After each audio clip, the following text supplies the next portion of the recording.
অবশেষে ইন্দাস পুলিশের হাতে পাকড়াও 11টি সাবমার্সিবল চুরির মূল পান্ডা। গত 1 তারিখ রাত্রে বাঁকুড়া জেলার ইন্দাস ব্লকের ডিওগড়িয়া গ্রামের মাঠে একই রাত্রে পরপর 11টি সাবমার্সিবল চুরির ঘটনা ঘটে। ধান ফলানোর সময় সাবমার্সিবলের যন্ত্রাংশ চুরি হয়ে যাওয়ায় মাথায় হাত পড়ে ওই এলাকার ধান চাষিদের। এলাকার চাষিরা তড়িঘড়ি লিখিত অভিযোগ জানায় ইন্দাস থানায়। এরপর ইন্দাস থানার পুলিশ তদন্ত শুরু করে। তদন্তে নেমে পূর্ব বর্ধমান জেলার খণ্ডঘোষ এলাকা থেকে সজল মণ্ডল নামে এক ব্যক্তিকে গ্রেফতার করে পুলিশ এবং তার কাছ থেকে চুরি যাওয়া সাবমার্সিবলের যন্ত্রাংশ উদ্ধার করেন। ইন্দাস থানার পুলিশ ওই ব্যক্তির বিরুদ্ধে নির্দিষ্ট ধারায় অভিযোগ দায়ের করে তাকে বিষ্ণুপুর আদালতে পেশ করেন।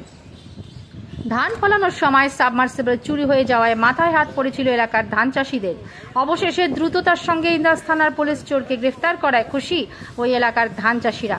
ইন্দাস থেকে মিলন পাঁজার রিপোর্ট, MBS নিউজ।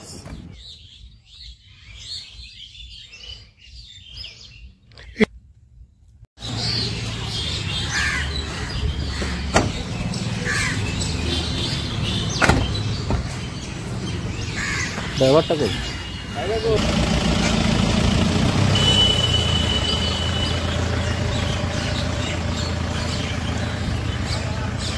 ভেঙে দিয়েছে।